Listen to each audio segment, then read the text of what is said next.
Today we continue with our class, the Shabbat Kitchen. Today's class number 4. Okay, let me start. Please, we start with what? Second. Start with Sefer Shmiras Halashon. And today's topic is classic illustration. The following incident recorded in Talmud, Shabbos 127b, illustrate the extent to which a Jew must judge his fellow favorably. Okay.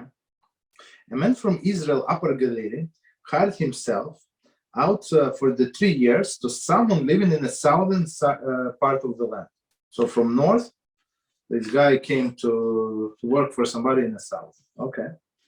At the end of the 3 years, on the eve of Yom Kippur, the worker requested his wages so that he could return home and feed his family. Okay. I'm not sure why it's on the eve of Yom Kippur. I don't know, maybe he wanted to pray in a synagogue somewhere. That's my guess, right? So he wanted money, pray somewhere else, and continue to his family. His employer responded, "I have no money." "Then pay me with fruit," said the worker. "I have none," came the reply. "Pay me with the land." "I have none." I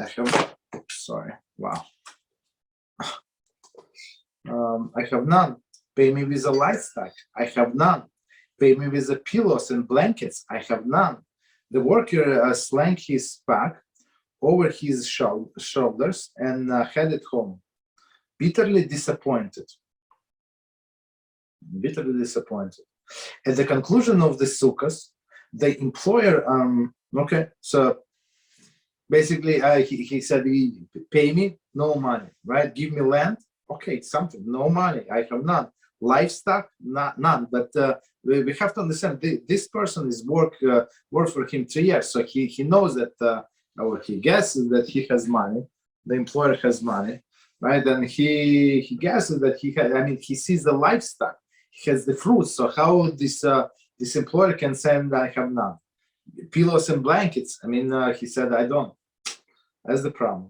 The worker slung his pack over his shoulder and headed home, bitterly disappointed.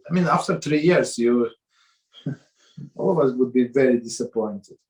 At the conclusion of Sukkot, the employer appeared at the worker's door with the money in hand, along with 3 donkeys, bearing fruit, drink, and delicacies. The food was brought inside, and the two enjoyed the hearty meal together. Afterwards, the employer paid the worker in full. So, okay. So this person got home very disappointed.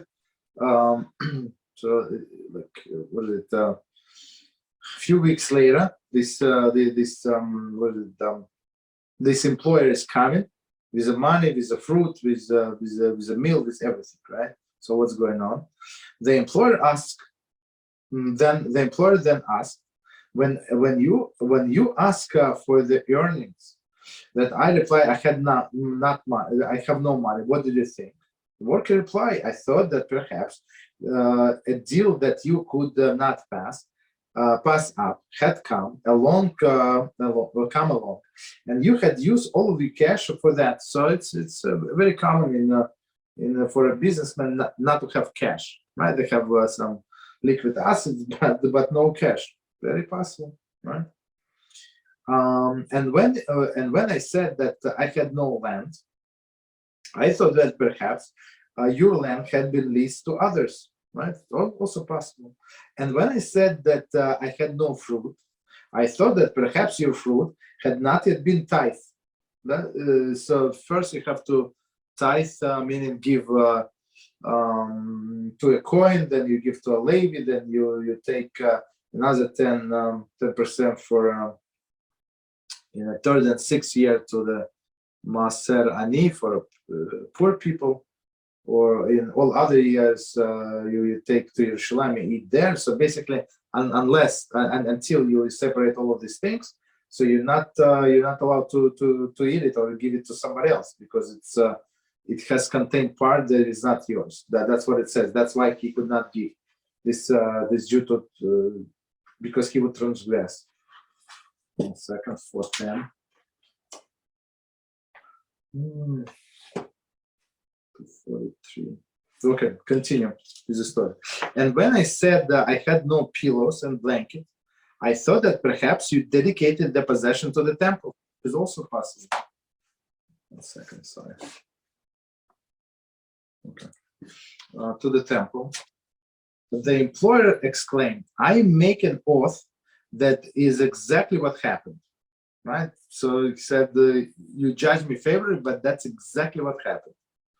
Just as he judged me favorably, so too should the omnipresent judge you favorably. And we know that's exactly how it works. The way we treat others, HaShem treats us also. Okay, and indeed, the sages teach, one who judges his fellow favorably is judged favorably by heaven. Okay, Baruch HaShem. So it's from Talmud Shabbos. All right, so we continue with our class Shabbat Kitchen. So we went a little ahead, but I want to come back, return a little. And just to remind us, so we're learning the chapter number, we got to chapter number 3, and on page 28. And the subject was immersing food into hot vessels. So basically, we said the vessel is empty, right? Or it has food inside, so it's still it still have potency to cook the things, right? Let's say for simplicity, so we're talking about things that have something inside. And we said very important things, that we have 3 grades of the vessel. So we have first vessel, Kli Rishon, second vessel, Kli Sheni, and the third vessel, Kli Shlishi. So Kli Rishon, we said, what is Kli Rishon? It's original vessel that was on fire, on a blech, right? Okay, that was on fire. Then if somebody transfer from that original vessel to the second vessel, it's a Kli Sheni, is the second vessel. And if from that vessel you transfer to the next vessel, that's Kli Rishon. Okay, so three degrees of the vessels. So let's start with the Kli Rishon. The halachas of Kli Rishon. A. Food may not be placed in Kli Rishon. Foods that may not be placed in Kli Rishon. The heat of Kli Rishon is extremely important. Means extremely important means of cooking. So meaning it's going to cook. Like even you took it off the black, and it's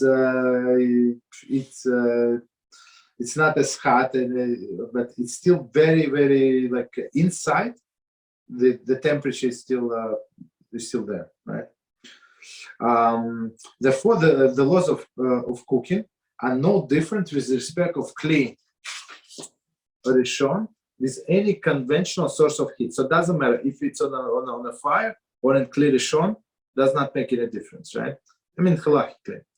No uncooked food or drink may be put inside of the Kli Rishon, even if the Kli Rishon is removed from the source of heat.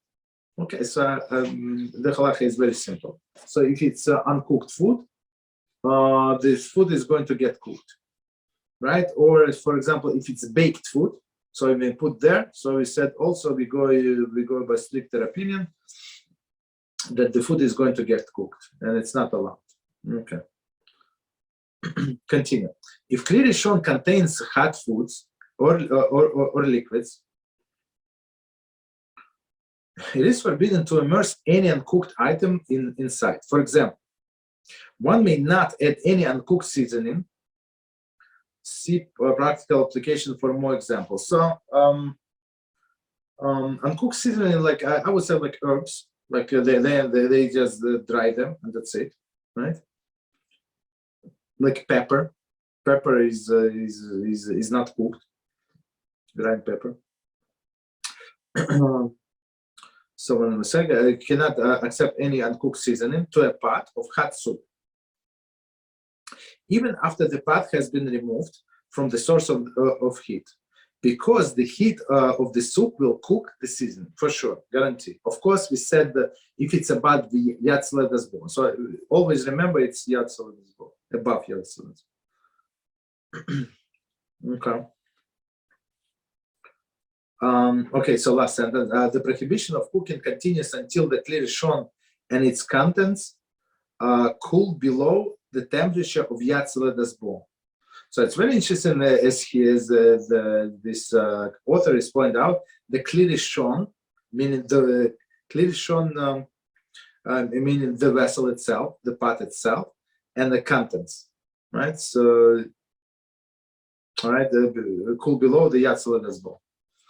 So maybe this what is it? The pot is in a cold area, so it's already colder than Yad Seledas Bo, but still inside the soup or whatever this content is still could be still above Yad Seledas Bo.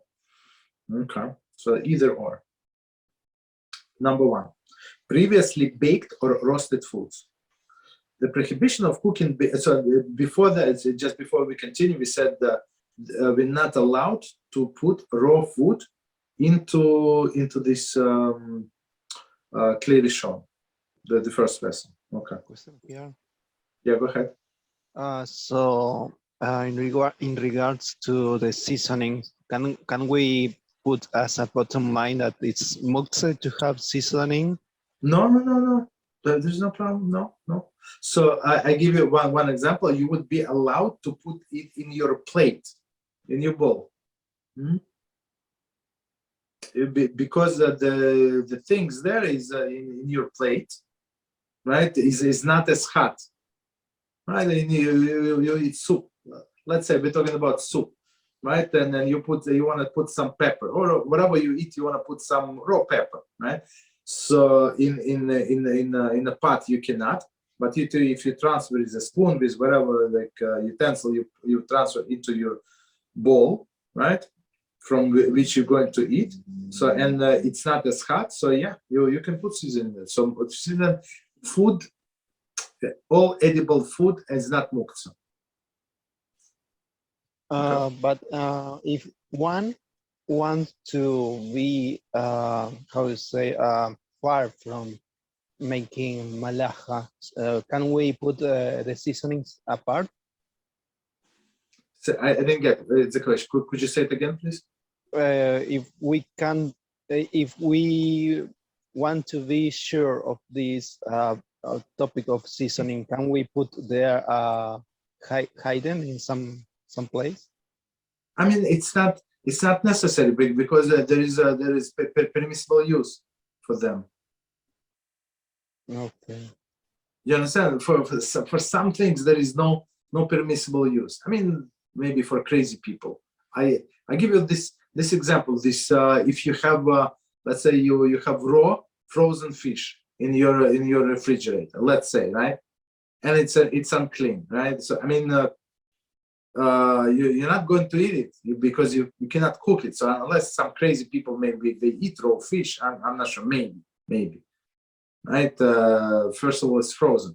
So in this case, it's going to be muktzah. But things that are technically edible, but not in the present circumstances when we have clearly shown and it's above Yad Seledas Bo. But if it's let's say in another example, if it's clearly shown, right, and it's not on the fire, so you have soup, right, that there's what was on the blech, and you removed it, and it now it's cooled off a lot. It's hardly warm, right? A little warm. So you can put seasoning in there. There is no problem whatsoever because they're not going to get cooked. If it's below Yad Seledas Bo, and Yad Seledas Bo, it says when the hands recoil, we say, remember what we say about in the Celsius, we said like 70 degrees of Celsius. I mean, it's still hot, right? So there are permissible way of using all of these things. Okay, but let's continue, and we see all the exceptions. There are exceptions. So now one of the exceptions, right? Previously baked or roasted foods. The prohibition of cooking baked or roasted food applies to Kli Rishon. So as we said, so not, I think Rabbi Yosef Zatzal, he said that it does not apply. I mean, there is such an opinion. So it's not like some people think that Sephardim is doing this or Ashkenazim doing that. It's, I mean, there are some stricter opinions, but there are some lenient opinions, even among the Ashkenazic poskim. Right? It's not like Sephardics rule this and Ashkenazic rule that. It's not shown, right? So, but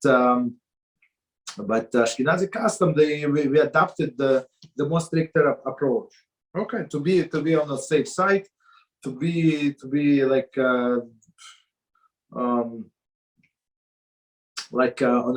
on a stricter side, meaning the more poskim are going to approve whatever we do. That's the thing. Okay.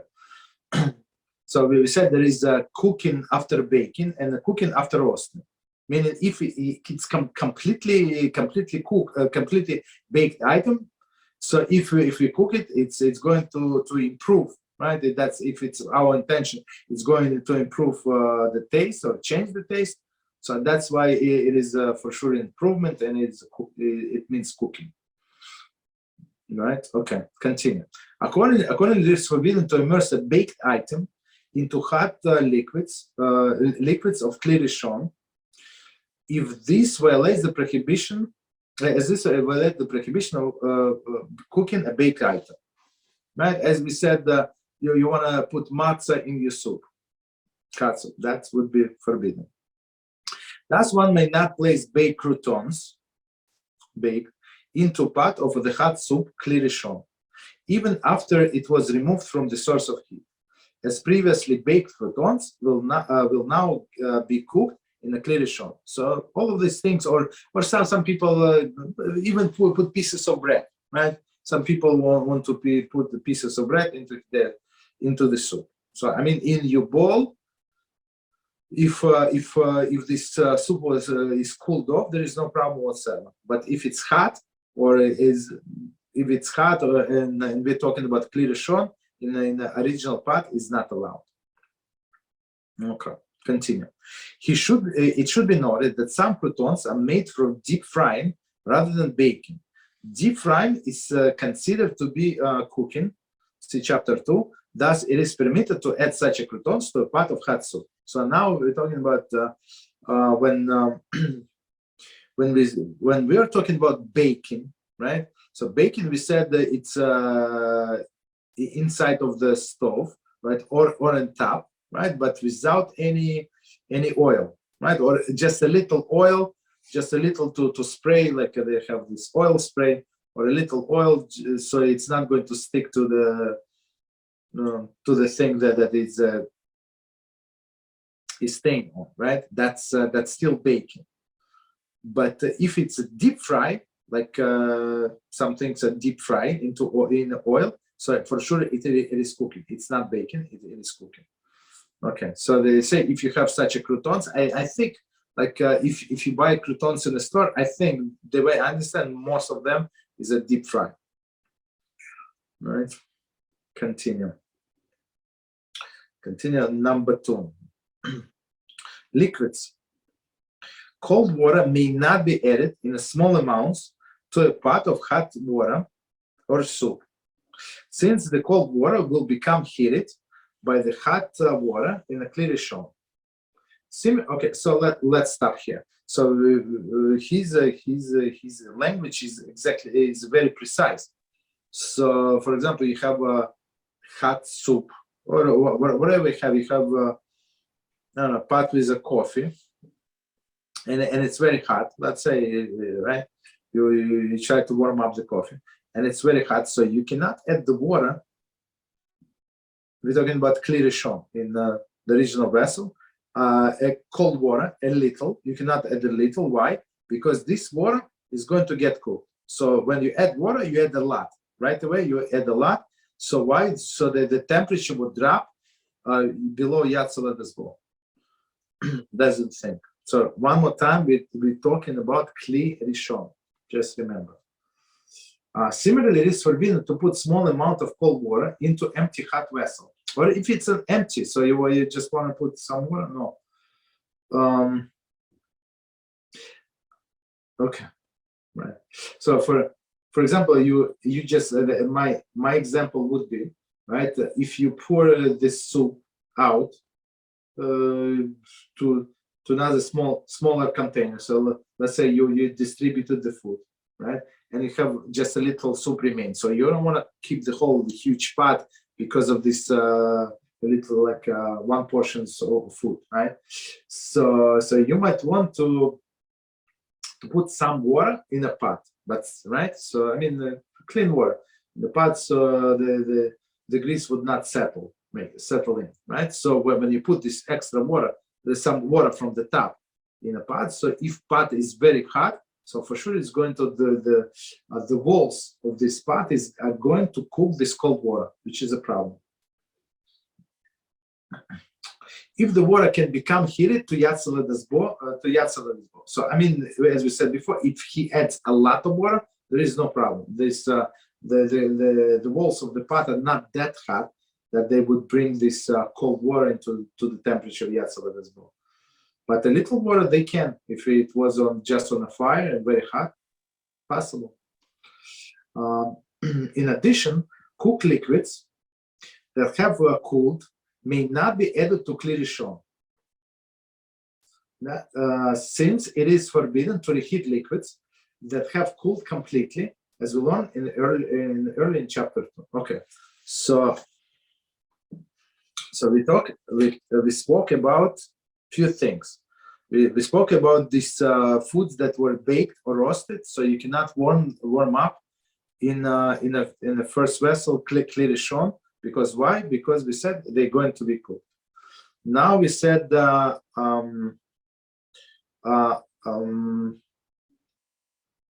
small amount of water, right? Because the water is going to get cooked. We're talking about raw water, right? From the sink, from the top water, right? So now it's another thing. And now we say even if the liquid was cooked completely, right? It was boiled water, you boiled, but it's so boiled mean that it was cooked. And now you want to add this water, and in our minds it's cooked. So what is the problem, right? But we said for liquids, right? For liquids there is cooking after cooking. So if it is if the liquid cooled off beyond some temperature, it's much lesser than Yad Seledas Bo, as we said. If majority of the people would not enjoy it as it is, right? So they would consider it's a cold, whatever temperature is it, they will not specify. So it means it considers to be cold, right? And we cannot warm it up. Okay. So meaning for liquids there is a problem. For solid foods there is no problem. We can warm up the salads. Okay, but we didn't get to it yet. Continue. Yeah. Go ahead. So I'm about the melech of cooking. Is it the melech of cooking based on the source of heat, or you can put some food near a source of heat, and if this food is not going to reach a hot temperature, it does not count as a melech of cooking? Exactly. Yes. So it would. What I would say, yeah, it would be allowed if it in a place that it would never ever reach Yad Seledas Bo. For example, if you put next to the stove, right? So you have a stove. Let's say you have a flame going in one burner. Let's say you have this stove covered with a black. There is no problem. So on a black, it's very hot, right? The black is very hot. It's capable of cooking. But if you put things next to it, so there is no problem. I mean, it's going to be some warm. It's not going to be hot or something. Right? Some warm, yeah, there is no problem. Next to the heat,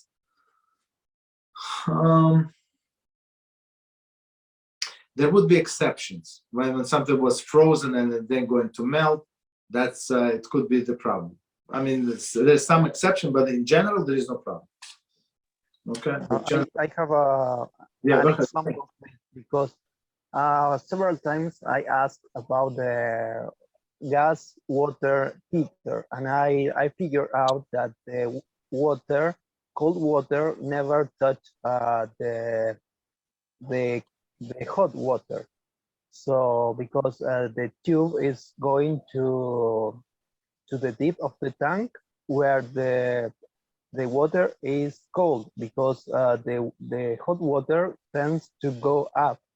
So if you leave I think it's called the pilot flame, the water never is going to reach a level above this temperature of 70 degrees Celsius. Yes, correct. So can you leave this water heater as it is, or you must shut for Shabbat? No, one second. Okay. So if you don't use the water, so here's the scenario. So you have a water heater, right, in your house, and it has some cold hot water in there, right? So of course the temperature is going to drop, like after some time, and the heater is going to get up, right? They start going and warm up the water. So it's not your business. You did not do anything explicitly. That's how it was programmed. You didn't do anything. It does whatever it does. So, for example, it has to keep certain temperature. So even though there is no changes, you didn't take any hot water from that heater, but because the temperature drop after some time, because the insulation can hold only so much so long, so there is no problem. But if you open the water, right, or if you open the hot water from the heater, so it means that there is more room for a new water, the cold water, to come into that heater. That's the problem. That water is going to get cooked. That's the issue. And what if this water is not going to be cooked because the flame is very weak? It's the pilot flame. Okay, so no. Anyway, so let's say usually in this heater the water is very hot. It's very hot. So even though you turn off the heater, I understand what you're saying. So this flame, pilot flame, it's very tiny. It's nothing. Yeah. I agree with you 100%. But water in the tank is very hot, very hot. So if you know for sure, let's say I'm just giving an example. So we can always experiment, right? Let's say leave it off, right, until the morning. So let's say Friday morning. I mean, don't wait until Shabbos. So do it on tomorrow, today. Do it tonight, right? Don't turn off the electricity. Don't turn gas, whatever we have there, or electricity. Let it stand, right? And check in the morning what kind of water is going to be. If it's going to be cold, like warm water, like of course if it's below Yatzal, of course you can use this water during Shabbos. There is no problem whatsoever. Understand? There is no problem, even though you have new water coming in. So to finish this topic for now, in my case, in my city, during summer, the water from one day to another gets almost near or even over this temperature. That is a problem. But in winter, it never reaches this temperature. If you open the water, it is just warm. It's not hot. Only in this here in the southern hemisphere, you open the water and it's from one day to another, even with this weak flame, it's very hot. So as I say, it depends. So if it's in the winter, it's very cold. So I mean, it's only warm water, so you can use it in the winter. But in the summer, there is no permission because it is hot as it is, right? So you would not be able to use this water. Okay. So let's continue. But it's actually good good idea. I'm not sure. I'm sure that somebody thought of this idea, but I have to tell my other students. So try to experiment. Just leave it like to turn off the electricity, right? And see the next morning.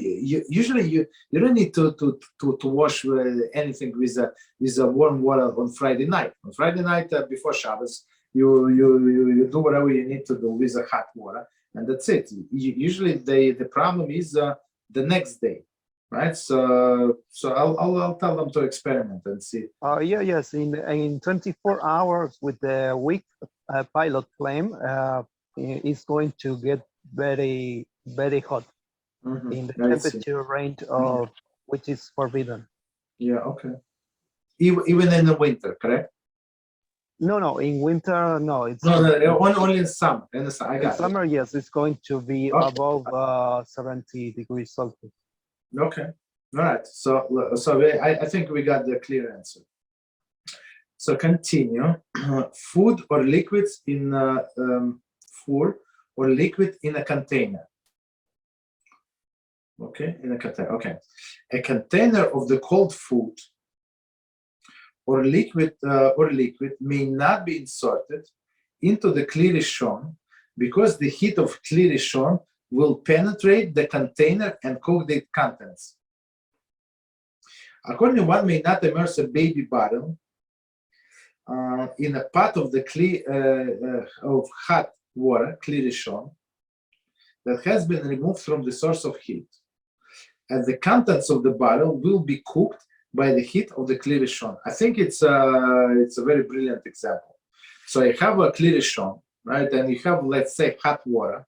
You're planning to use it for tea, and now the baby needs a bottle, and it's very cold. Let's say it's not very cold, but you want it to warm it up a little. So you're not allowed to insert this baby bottle into the clearly shown, right? Of course, it removes from flame. Why? Because the water of this clearly shown is going to cook milk that is inside the inside of this baby bottle. Okay. So this is the insertion of the vessel. Okay, so continue. Part B. So part A was what? Part A was foods that may not be placed in a clearly shown. So we finish this, and now we're going to part B. Foods that may be placed in clearly shown. Okay, so let's see. So number one, completely cooked solid foods. So completely cooked solid foods you can put in clearly shown. Any solid food that is completely cooked, for example, cooked, for example, in a liquid, right, may be placed in clearly shown that has been removed from the fire, since there is no prohibition against recooking solid foods that were previously cooked. So the only problem is liquids. Recooking is only with liquids. For example, a piece of cold cooked chicken may be placed in a hot pot in a pot of hot soup after the pot has been removed from the source of heat. So also chapter 7. So I think it's a very good example. So you have soup that you warm up, and now you decided to warm up a piece of chicken that was cooked. We're not talking about baked, okay, not roasted, cooked. So you can put it inside of this primary vessel, this clearly shown, no problem, you can warm up, no problem. There is no cooking after cooking, there is cooking after baking. Okay. Exclusion, right? Okay, go ahead. Can we about the plate, the metal plate? Yeah. Can we put as a bottom line that is forbidden to put any food over there without anything? I didn't get the question. Could you repeat the question? If we can confirm that in the blech it's forbidden to put any food directly over the on the blech. Is that right? Or yes, yeah, that's right. Mm-hmm. No exception. No exception. No. So why would it be the exceptions? No. For example, putting over the blech a piece of bread. We don't put. Okay. So first of all, the bread is supposed to be there before that, before Friday night. So that's we didn't get to it. I think it's the next chapter, number 4 of Reheating Foods. So let's leave it until then. We're going to get to Reheating Foods. So you're talking about reheating. Let's stay on this topic. Okay. So otherwise, I would say it's too much information. We're going to get confused. Okay. So one more time. Foods may be placed in a clearly shown.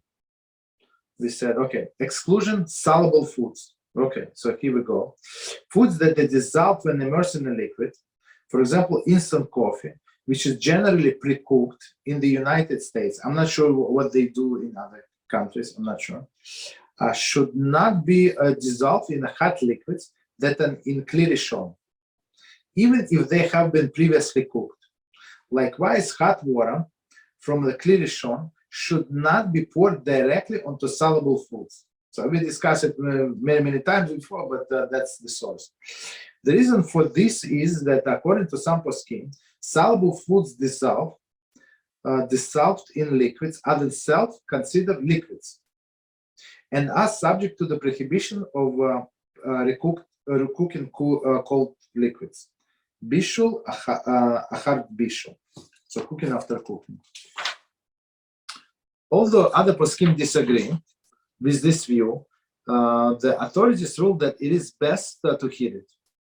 The different rules apply when soluble foods are dissolved in hot solids. Okay, page 47. We're going to get to. So let's try to understand what we're talking about. So what is soluble foods? Soluble foods that can be dissolved very quickly. So the best example is coffee. So instant, we're talking about instant coffee, right? This other coffee is not allowed because it's for sure it's raw beans. Of course you're cooking.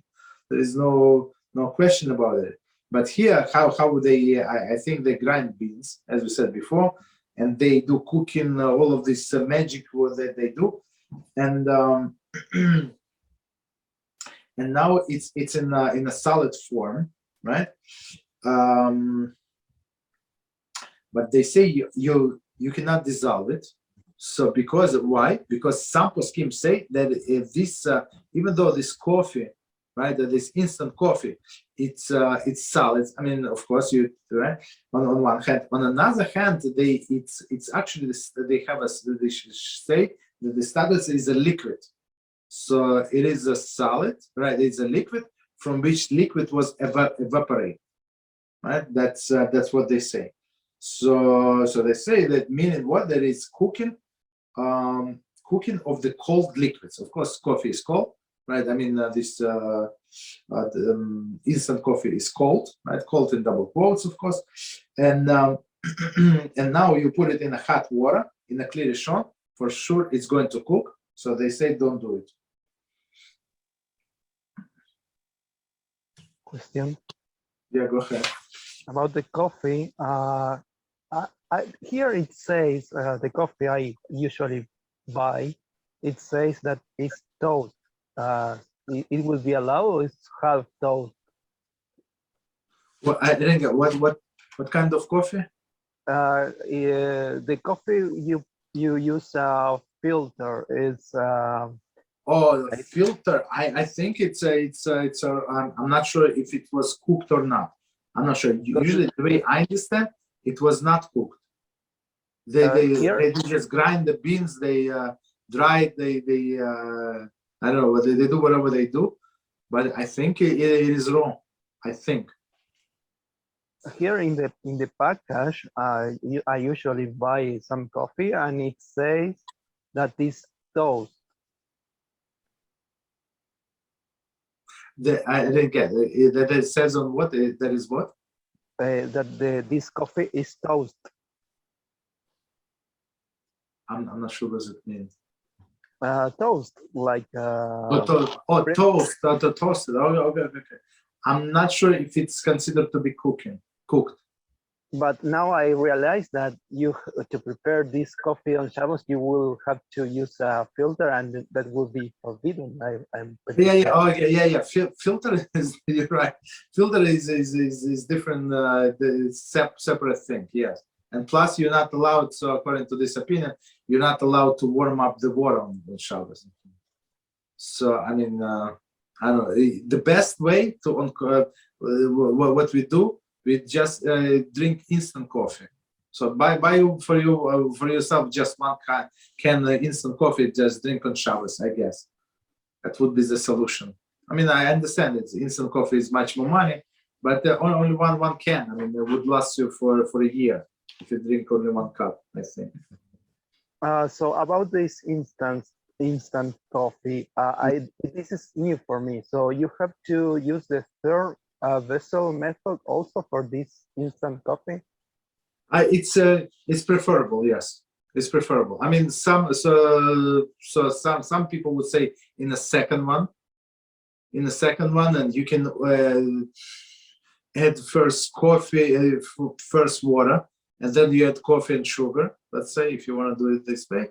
But some people, for example, we do everything in a third vessel. Everything.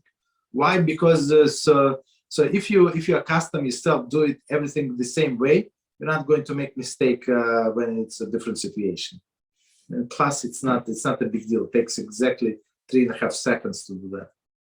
You understand? So we in our family we do everything in a third vessel.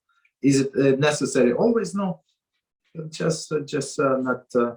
It's easy to remember one way if it is a little stricter, but I don't see any strictness in that.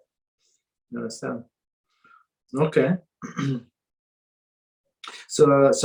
But some people, some poskim, just so what we said, some poskim said no, instant coffee, it's not liquid according to them. So technically, you can put it even in the first vessel. Okay.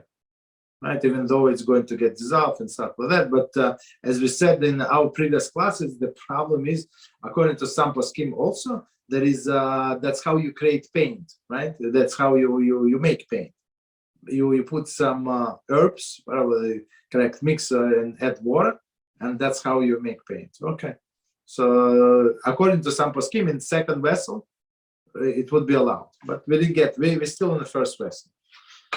So if you want to go by the stricter opinion, if you're Ashkenazi person, so do it in a second vessel or third vessel. Okay. Continue. Number 2, a liquid that was boiled and has not cooled completely, right? Okay. A liquid that was boiled and has not cooled completely, it is still suitable as a warm drink, may be reheated and clearly shown. See chapter 4, methods of reheating. So basically, I would say that the best example of this would be if you have soup, right? You had soup, and you serve soup to all of your members of the family, and now it's still warm. So you want to put back on a blech because maybe other people are coming, maybe your friends are coming, maybe children would want to eat a little more. Whatever situation. So if it's still warm, you're allowed to put it back. There are 7 conditions, but we're going to get to it, under which you're allowed to put back.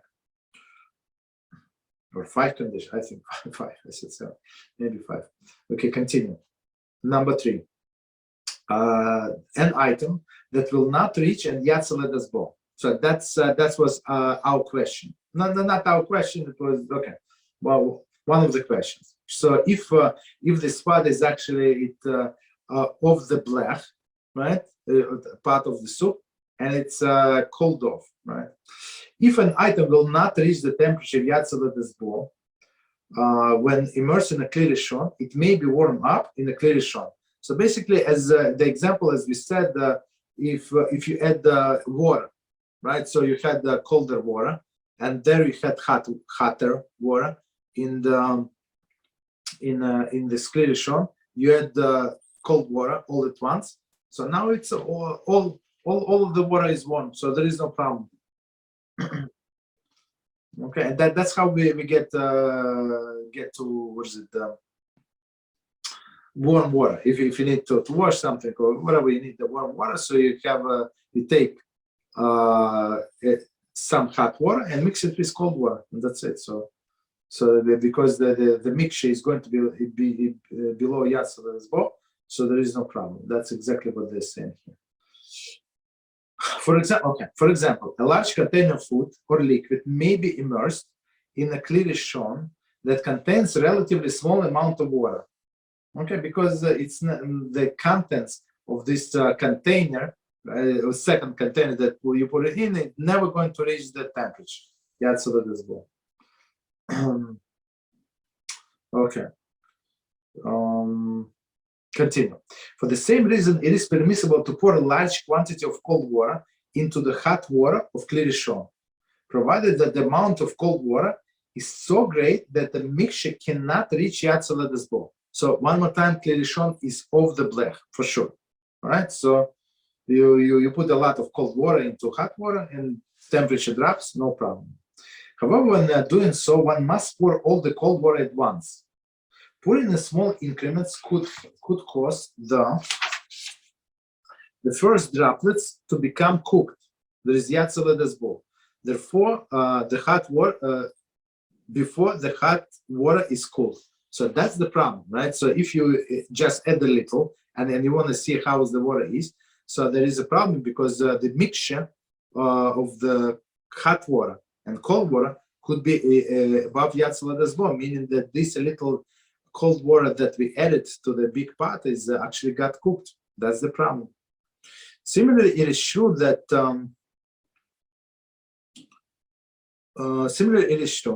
one may use one may pour a small amount of cold water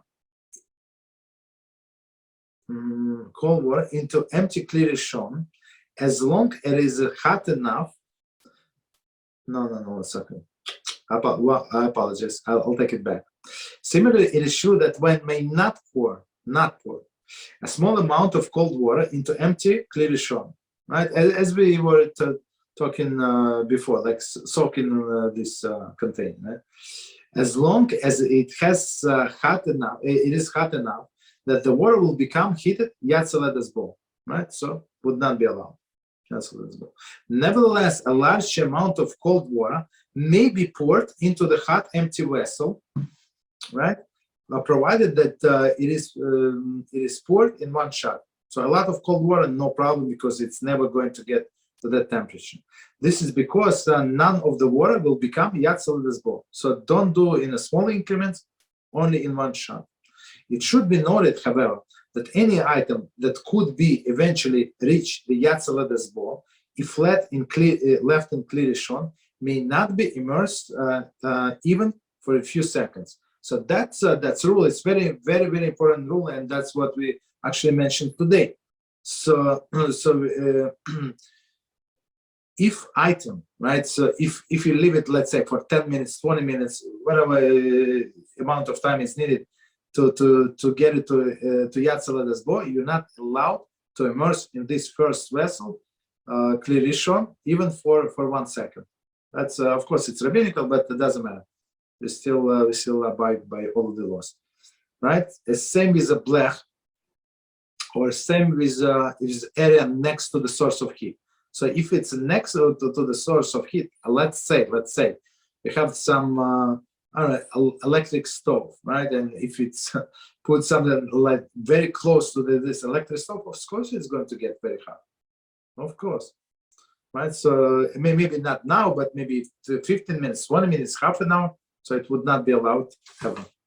So let me see how long is this chapter. 1 second. Okay, so let's do a little more. So summary: one may not place any uncooked food or any cold liquid into clearly shown. So one more time, we've said it many times, but we must memorize it. One may not place an uncooked food, so like as we said, seasoning, or any cold liquid into clearly shown. Okay.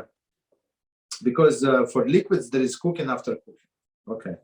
Sephardic tradition, as we said before, there is no cooking after cooking for liquids. Continue. Baked or roasted foods may not be immersed in hot liquids of the Kli Rishon or any empty Kli Rishon. Okay, so baked foods, as we said, these croutons or bread, pieces of bread, matzah, whatever, they cannot be immersed in the Kli Rishon. If it's just 1 second, even empty Kli Rishon. Okay, even empty.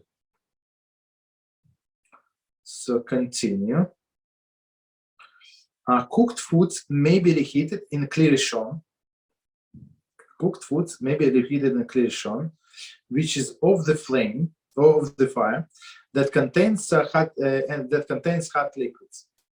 Right. So as we said, the example of this reheating would be our piece of chicken that you put into the soup. Soluble foods, even if pre-cooked, like we said, this the coffee, right? Yes, should not be dissolved in liquids that are in Kli Rishon. Okay, because as we said, some poskim say that it's actually liquid. Any item that cannot possibly be heated to Yatzaled's bowl may be warmed up in Kli Rishon.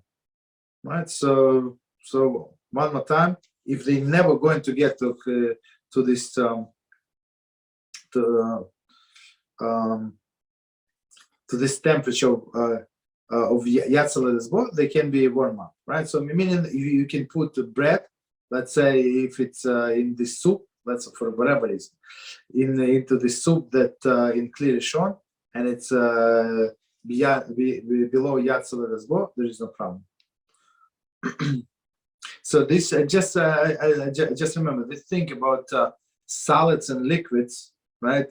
For example, the poskim disagree whether ice cream is a solid or a liquid, right? If it's in frozen form now, so it's not such an easy question. So we go by the middle of the road opinion, right? As we're going to discuss in our Thursday class. Okay, so section number 4, pouring from a Kli Rishon.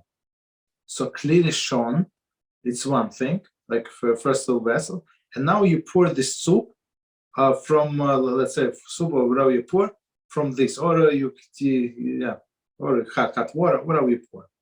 Okay. A. Pouring from a Kli Rishon. What is prohibited? If a flow from a Kli Rishon is direct and uninterrupted, the hot liquids being poured from it have the power of Kli Rishon. Very interesting.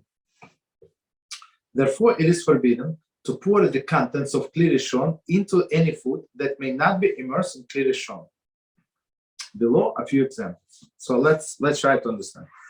So we have this hot soup, right, in our Kli Rishon, and they say you cannot pour that directly, right, from this Kli Rishon, from this primary vessel, into, let's say, into a bowl, right, on something that directly on something that cannot be immersed, as we said, some uncooked seasoning or whatever, right, into Kli Rishon itself. So technically, right, so we compare the stream, this, as they say, uninterrupted stream, that it's actually connected to the Kli Rishon, so to the actual vessel, right? So it is forbidden. Below, but a few examples. Okay, so examples are good. Number 1, onto baked foods. It is forbidden to pour soup from a pot directly onto baked goods. For example, pieces of matzah, challah, or baked croutons. Baked croutons, okay. Because the hot soup, Kli Rishon, will cook previously baked items. So that's a classic example. So for example, you put in your bowl, you put these croutons, and now you want to put some chicken soup on top of these croutons. So as you say, it's not allowed. Why? Because this chicken soup is very hot, and guess what? It's going to cook these croutons. because we said that when we were talking about definition of kli rishon, we said it's not actually the kli. Kli is a vessel, right? It's not actually the pot that has a problem, right? That is a problem. The problem is the contents of the pot. So if it's empty, we said even if it's empty, so it's capable of cooking. That's the one story. But technically, we go by the contents of the pot. Okay, that's why it would not be allowed. Number two, onto coffee. One may not pour water from the kettle or urn, kli rishon, directly onto uncooked coffee. Right, so uncooked coffee, I guess this filter things, that's uncooked coffee. That's what I guess. Toasted, I'm not sure if it's cooked. No, I'm not sure. That's why I don't want to comment. Because this cooks the coffee. So basically, when we have this coffee maker, and now you have this filter coffee, so now for sure it's going to get cooked. Okay. However, even if coffee is pre-cooked, right, it is considered soluble, right? As soluble, see page 47, we're going to get to it. And therefore, it is best not to pour directly onto it from the kli rishon, but only from a kli sheni. Okay, so the best way about even this instant coffee to make it in a kli sheni. Right, so you mean to pour from a secondary vessel on this instant coffee. Okay, continue. Number three, onto cold liquids. It is forbidden to pour hot water from the kli rishon onto the cold liquids, such as pouring hot soup from the kli rishon onto the cold soup. Okay, so a person has in his bowl a little left of the cold food, and he wants to make it hot. So he would not be allowed to pour very hot soup, right, from kli rishon. That would make the mixture now is above Yatzalada's bowl. Or I would say, I mean, my example would be like if you have some coffee left, right, or tea, whatever you have in your pot, in your cup, and it's cold, right? Comparably cold, right? And so now you would not be allowed to add a lot of hot water to it, because why? Because you're going to cook it, right? That's why we always try that our cup is always dry, does not have any liquid in it, because even those droplets in the cup are going to get cooked. If you pour from the urn directly onto this liquid. Okay, continue. Oh, it's actually okay. It's coming up. Onto a small amount of water in a cup. In the same way, it is forbidden to pour hot water from a kli rishon into a cup. So kli rishon is urn or whatever, where you were in a pot where you were warming up the water. As I said, does not make any difference. That contains small amount of cold water, because the cold water will be heated and cooked for sure, right? Even the water is cooked; it's a leftover from previous tea. Therefore, one should not pour water from the kettle, right, or urn into wet cup. So, for example, you just rinse the cup because you used it before. You want to rinse the cup in the cold water. There is no problem, but you have to wipe it dry. To avoid cooking the droplets of water in the cup, right? That's the issue. If the water droplets in a cup remain, if the water droplets in the cup, if the water droplets in the cup are the remains of the boiled water that had previously been poured onto the cup, strictly speaking, there is no prohibition of pouring hot water into the cup, even if droplets are completely cooked.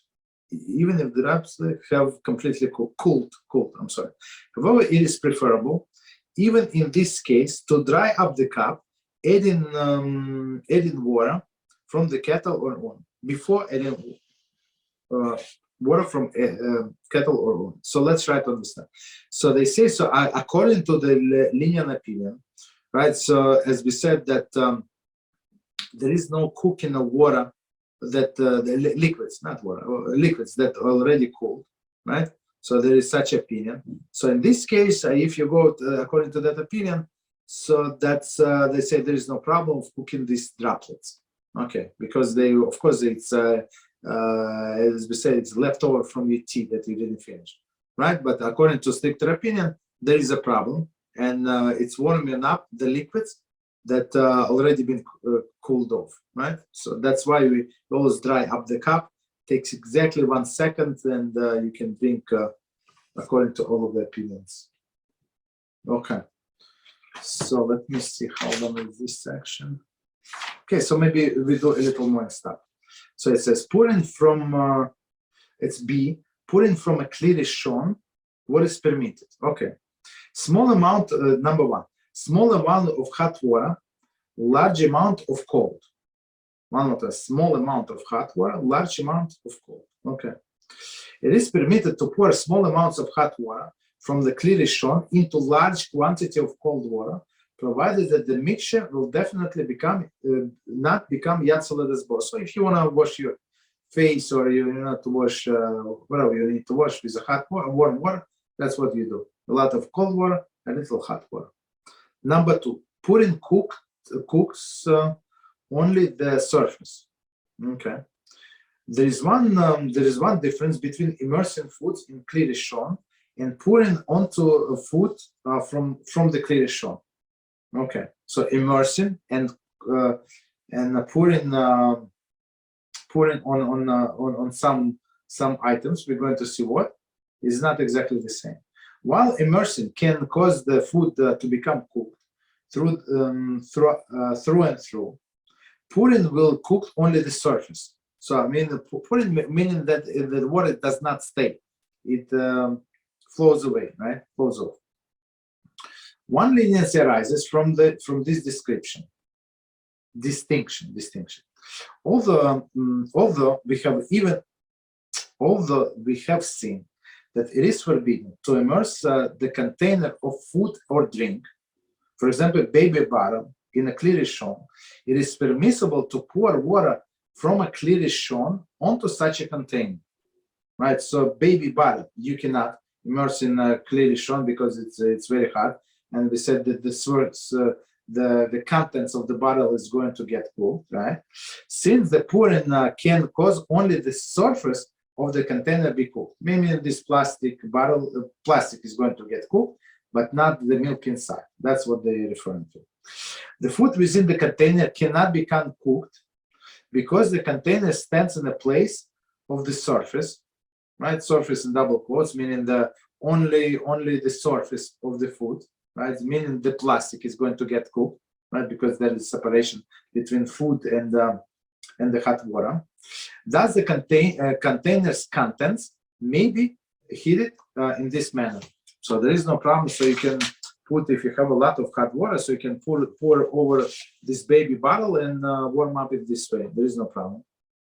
This leniency holds true for all foods, as long as the hot water that's poured into the container is allowed to run off. That's the key word. So run off. It's not going to stay. There is the act of the pouring is done in a sink, meaning it runs off.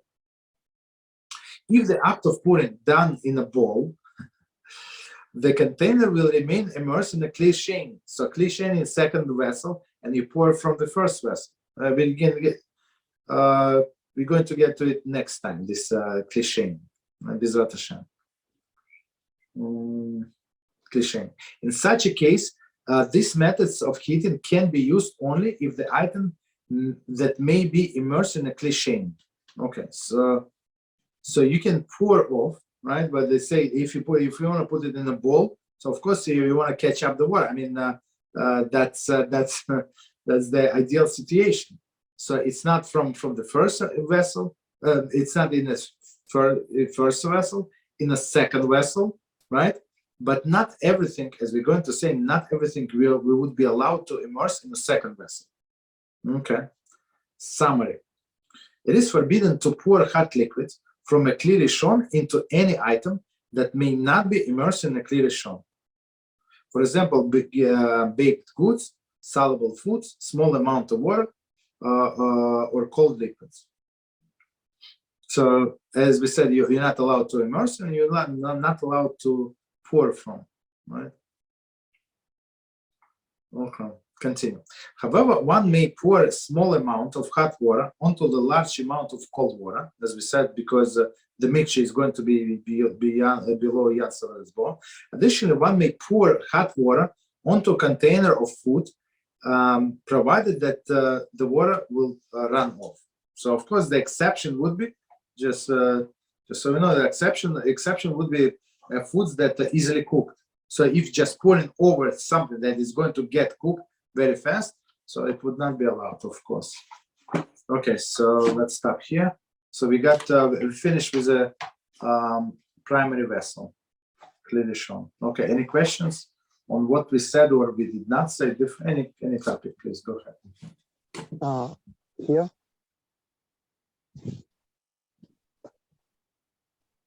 Go ahead. About cookies, I was gifted cookies from Chile, and I checked the ingredients, and these cookies are made from vegetable oils. So would be these cookies allowed? One second. This vegetable oil? Yes, in the ingredients, it's all from vegetable oils. Okay. So the question is if these cookies would be similar as kosher cookies. I mean, we don't know what else is inside. I mean, but oil, they put oil, so it would be like a little more fat. That's I think many in many products like kosher, like in cookies, they put oil. There is no, I mean, that's kosher ingredients. There is no problem. They put olive oil or vegetable oil. There is no problem. There is no difference. Yeah. Because I realized that in Argentina they used to frequently the cookies. They put fat made from cow, and this fat is not from the milk, not a fat from the milk, but from the meat. So from the meat.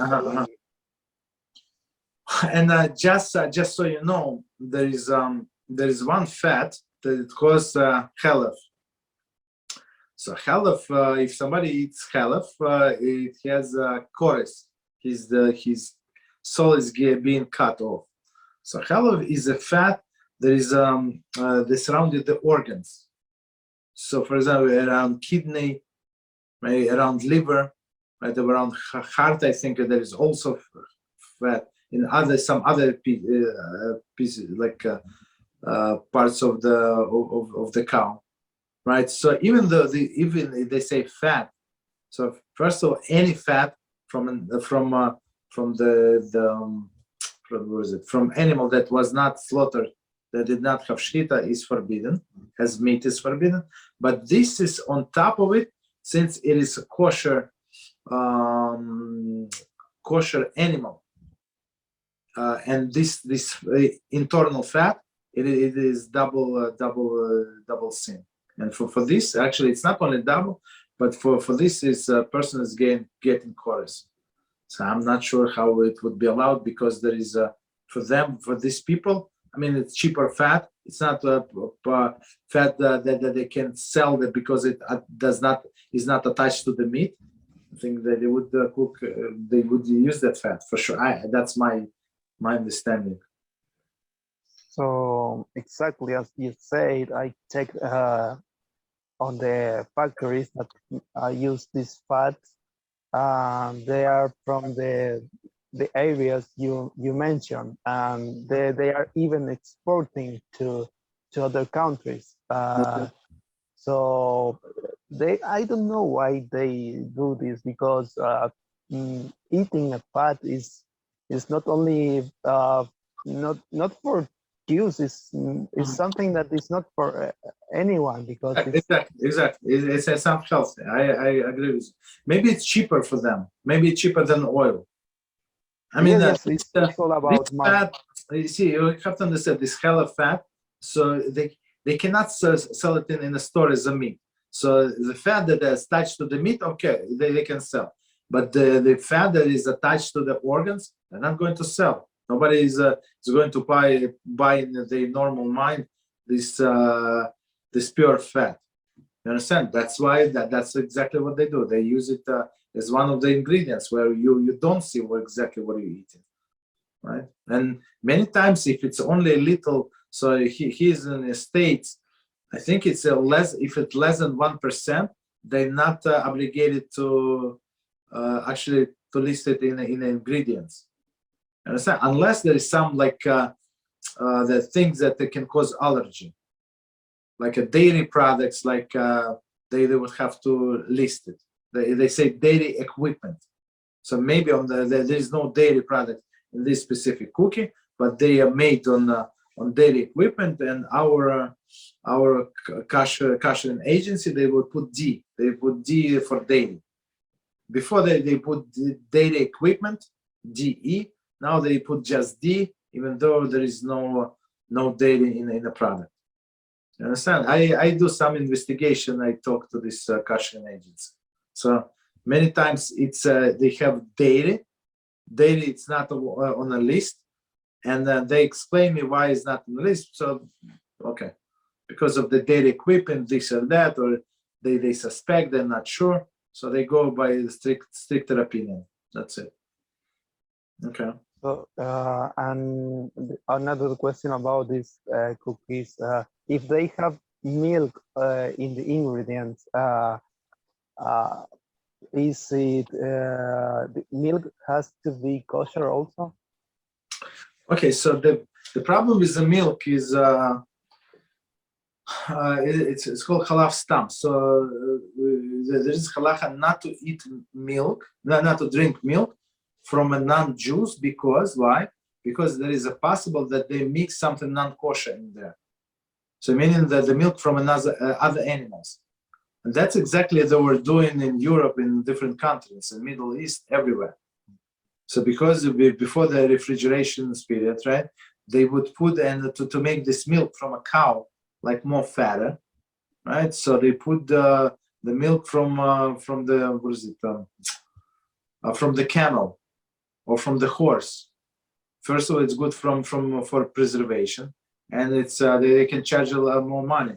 So that's why I'm not sure exactly. I don't remember exactly when it started. Maybe when we get used to in diaspora too much. So and we understood its problem. So I'll say you're not allowed to drink the milk from a non-Jew unless you saw with your own eyes the milk in process. So if you saw with your own eyes the milk in process, then there is no problem. So when we have this halaf Israel means milk that was supervised by a Jew. So it does not mean the Jew that was the milk in the cow. First of all, today, all of this, the whole process is done with a mechanism, right? With all the electronics, all these things, right? All the milking part, right? So, but the Jew was on a premises, meaning to supervise it, that now no non-Jews would come with a bottle of non-kosher meat. So in US, they say many people follow the leniency. So if you say, for example, OU is the Orthodox Union, D is for dairy, on the milk. So they say that since these farms would be afraid of the government penalties, so if they would mix something besides the milk, so the way I understand, they would lose their license, would cost them a lot of money. And there is no reason for them whatsoever doing such a not smart move, right? So if they want to put preservatives, there are many preservatives that are kosher, and the milk can be preserved. You want to make it fatter. I mean, today I think the less fat, the more they make money. Like the skim milk or whatever, 1% milk, whatever milk is, they make even more money, right? So there is no reason for them. And plus, they would be afraid to lose their license. So many people count on this OUD, meaning that it was, even though there is no Jewish supervision, but rabbis checked and they say there is most likely, there's no non-kosher ingredients, right? But if you buy milk without kosher certification, so the problem could be in the preservatives that they add into the milk. So that's the thing. So even though they would not add this horse milk or donkey milk or camel milk into the cow milk, but it could be some issue with preservatives. Okay, that's the answer. Final question is maybe for another class, but it's for private Mechalel Shabbat. For what? Okay, tell me one more time. Private Mechalel Shabbat. Prevent or Private. In private. I apologize. I do not understand. The secreting. The secret. Okay. In private. But maybe it's for another class. Okay, so yeah, let's leave it. It's very late here. So let's leave it for the next time. But the next time is tomorrow. BeEzrat HaShem. So anybody else have any other questions? Or we stop? Okay, no problem. So we stop here until tomorrow. BeEzrat HaShem. You can always send me the questions. We're going to answer them. Thank you.